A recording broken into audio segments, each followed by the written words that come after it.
সংবাদ সবাইকে স্বাগত জানাচ্ছি। আমি ফিরোজ তোহা। শুরুতে সংবাদ শিরোনাম জানিয়ে দেব এই মুহূর্তে হাতে পাওয়া সর্বশেষ গুরুত্বপূর্ণ বাংলা আপডেট সংবাদ। শুরুতেই থাকছে কোটা নিয়ে ন্যায্য আন্দোলন দমাতেই মামলা।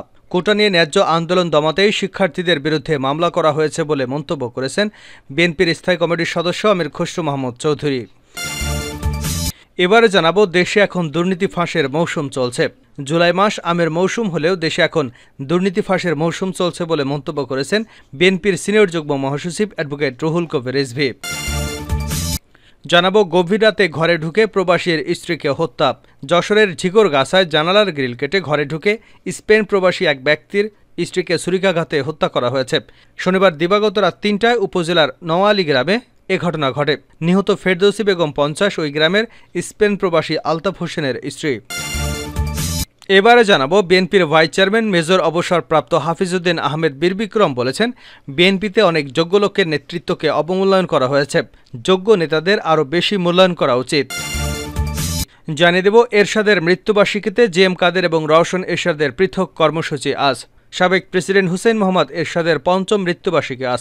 ২০১৯ সালের আজকের দিনে সম্মিলিত সামরিক হাসপাতালে চিকিৎসাধীন অবস্থায় মারা যান তিনি। হুসেইন মোহাম্মদ এরশাদের মৃত্যুবার্ষিকী পালনে জাতীয় পার্টির দুই অংশই ব্যাপক কর্মসূচি নিয়েছে এবং উভয় অংশই এরই মধ্যে প্রস্তুতি সভা করেছে।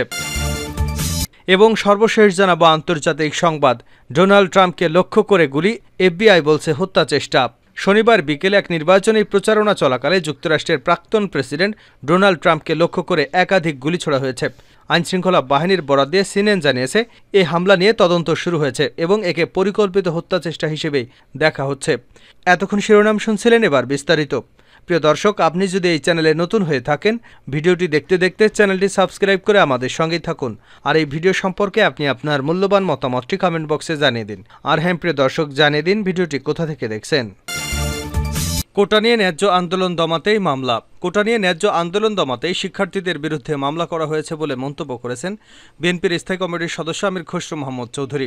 বিকেলে দলের চেয়ারপারসনের গুলশানের রাজনৈতিক কার্যালয়ে গণ অধিকার পরিষদের সঙ্গে বৈঠক শেষে সাংবাদিকদের একথা বলেন তিনি।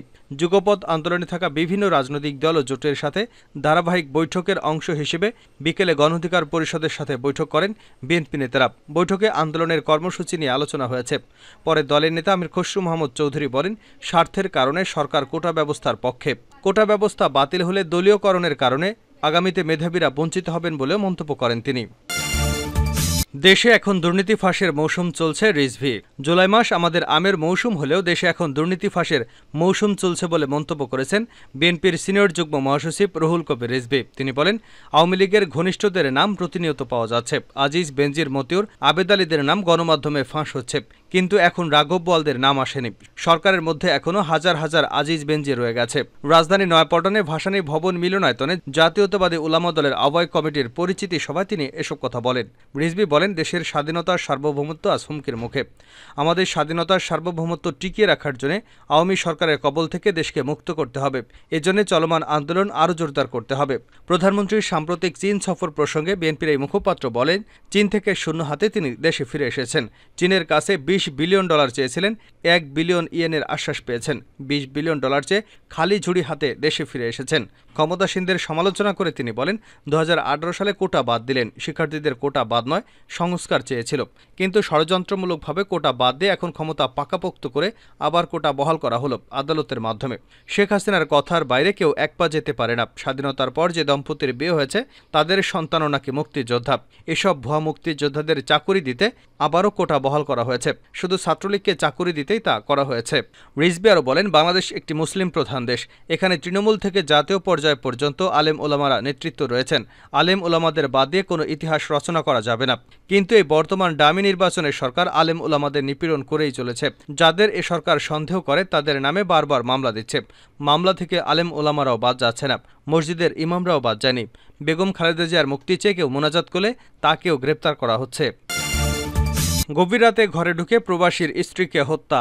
যশোরের ঝিকরগাছায় জানালার গ্রিল কেটে ঘরে ঢুকে স্পেন প্রবাসী এক ব্যক্তির স্ত্রীকে ছুরিকাঘাতে হত্যা করা হয়েছে। শনিবার দিবাগত রাত ৩টায় উপজেলার নোয়ালী গ্রামে ঘটনা ঘটে। নিহত ফেরদৌসী বেগম ৫০ ওই গ্রামের স্পেন প্রবাসী আলতাফ হোসেনের স্ত্রী। এ সময় তাদের কন্যা জান্নাতি খাতুন ১১ ছুরিকাঘাতে আহত হয়েছেন। সে বর্তমানে যশোর সদর হাসপাতালে চিকিৎসাধীন আছেন। চুরি করতে গিয়ে এই হত্যাকাণ্ড ঘটানো হয়েছে কিনা এমন ধারণা করা হলেও ঘর থেকে কোনো কিছু খোয়া যায়নি। নিহতের দেবর জুলফিকার আলী ভুট্টো জানান, রাতে রান্নাঘরের জানালার গ্রিল কেটে এক ব্যক্তি ঘরে ঢোকে। সে ছুরি চালালে ভাবি মারা যায়। পরে বাচ্চাটা চিৎকার করলে তাকেও ছুরিকাঘাত করা হয়। ঝিকরগাছা থানার ওসি কামাল হোসেন ভূঁইয়া জানান, রাতে এক ব্যক্তি জানালার গ্রিল কেটে ঘরে ঢোকে। এ সময় তাকে দেখে ফেলায় প্রথমে ফেরদৌসী বেগমকে কানের নিচে এবং বুকে ছুরিকাঘাত করা হয়। ঘটনাস্থলেই তার মৃত্যু হয়। পরে ঘুমিয়ে থাকা বাচ্চার উপরও ছুরি চালানো হয়। পরে তার চিৎকারে পাশের বাড়ির লোকজন ছুটে আসলে ঘাতক পালিয়ে যায়। ওসি জানান, চুরি করতে এসেছিল নাকি হত্যার উদ্দেশ্যেই এসেছিল বিষয়টি এখনও পরিষ্কার নয়। বাচ্চার বক্তব্য অনুযায়ী ঘরে একজনই ঢুকেছিল, তবে ঘর থেকে কোনো জিনিসপত্র খোয়া যায়নি। নিহতের মরদেহ যশোর জেনারেল হাসপাতালের মর্গে পাঠানো হয়েছে। ঘটনাস্থল পরিদর্শন শেষে নাবারণ সার্কেলের সহকারী পুলিশ সুপার নিশাত আলী নাহিয়ান বলেন, রাত ৩:৩০টার দিকে খবর পেয়ে পুলিশ ঘটনাস্থলে যায়। এসে ছুরিকাঘাতে নিহত নারীর রক্তাক্ত দেহ মেঝেতে পায়। এখান থেকে ২ জন ব্যক্তি জানালার গ্রিল কেটে ভেতরে ঢুকেছে বলে ধারণা করা হচ্ছে। এখনও হত্যাকারীকে শনাক্ত করা যায়নি। আসামি ধরতে পুলিশ কাজ শুরু করেছে। বিএনপিতে অনেক যোগ্য নেতৃত্বকে অবমূল্যায়ন মেজর হাফিজ। বিএনপির ভাইস চেয়ারম্যান মেজর অবসরপ্রাপ্ত হাফিজউদ্দিন বীরবিক্রম বলেছেন, বিএনপিতে অনেক যোগ্য নেতৃত্বকে অবমূল্যায়ন করা হয়েছে।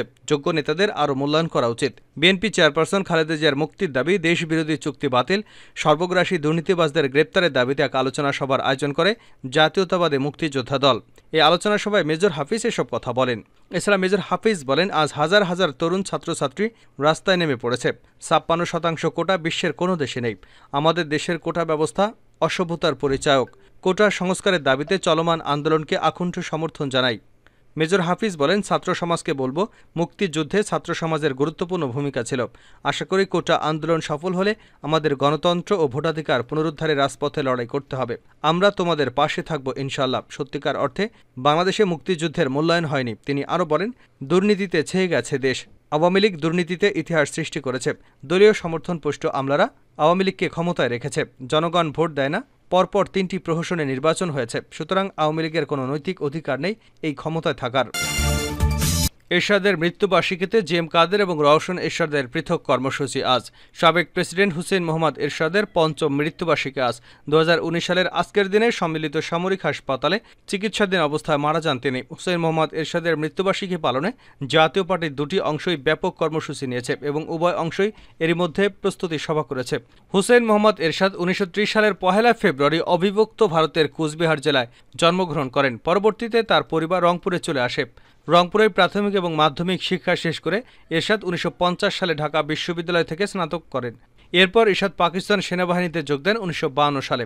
১৯৬৯ সালে লেফটেন্যান্ট কর্নেল পদে পদোন্নতি পেয়ে ১৯৭১-১৯৭২ সালে ৭ম ইস্ট বেঙ্গল রেজিমেন্টের অধিনায়কের দায়িত্ব পালন করেন। ১৯৭১ সালের স্বাধীনতা যুদ্ধের পর পাকিস্তান থেকে এরশাদ প্রত্যাবর্তন করেন। ১৯৭৫ সালের ফেব্রুয়ারিতে তিনি ব্রিগেডিয়ার পদে পদোন্নতি লাভ করেন। সেই বছর অগাস্ট মাসে মেজর জেনারেল পদে পদোন্নতি দিয়ে তাকে সেনাবাহিনীর উপপ্রধান হিসেবে নিয়োগ করা হয়। ১৯৭৮ সালের ডিসেম্বর মাসে এরশাদকে সেনাবাহিনীর প্রধান পদে নিয়োগ দেওয়া হয়। ১৯৭৯ সালে তিনি লেফটেন্যান্ট জেনারেল পদে পদোন্নতি লাভ করেন। ১৯৮২ সালের ২৪শে মার্চ রাষ্ট্র ক্ষমতায় আসেন হুসেইন মোহাম্মদ এরশাদ। ১৯৯০ সালের ৬ ডিসেম্বর এই পদ থেকে তিনি পদত্যাগ করেন। ১৯৯১ সালে হুসেইন মোহাম্মদ এরশাদ গ্রেপ্তার হন। ১৯৯১ এবং ১৯৯৬ সালে জেলে বন্দী থাকা অবস্থায় ৫টি করে আসনে জয়ী হয়ে রেকর্ড সৃষ্টি করেন তিনি। ১৯৯৭ সালে ৯ জানুয়ারি জামিনে মুক্ত হন। ২০০১ সালে ৮ম জাতীয় সংসদ নির্বাচনে তার দল জাতীয় পার্টি ১৪টি আসনে বিজয়ী হয়। ২০০৬ সালে আওয়ামী লীগের নেতৃত্বাধীন ১৪ দলীয় জোটের সঙ্গে মহাজোট গঠন করেন সাবেক এই রাষ্ট্রপতি। হুসেইন মোহাম্মদ এরশাদের মৃত্যুবার্ষিকীতে কর্মসূচির অংশ হিসেবে বিকাল ৩টায় Ramna institution of engineers Bangladesh IEB মিলনায়তনে স্মরণসভা ও দোয়া মাহফিল হবে। এতে সভাপতিত্ব করবেন সংসদের বিরোধী দলীয় নেতা ও জাতীয় পার্টির চেয়ারম্যান জিএম কাদের। আজ রোববার ঢাকাসহ সারা দেশে পবিত্র কোরআন থেকে তেলাওয়াত, দোয়া ও মিলাদ মাহফিল, দুস্থদের মাঝে খাবার বিতরণ এবং স্মরণসভাসহ নানা কর্মসূচির মধ্য দিয়ে জাতীয় পার্টির প্রতিষ্ঠাতাকে স্মরণ করবে জাতীয় পার্টি এবং দলটির বিভিন্ন অঙ্গ ও সহযোগী সংগঠন। দল গৃহীত কর্মসূচি যথাযথভাবে পালন করবার জন্য নেতাকর্মীদের অনুরোধ জানিয়েছেন জাপার মহাসচিব মজিবুল হক চুন্নু।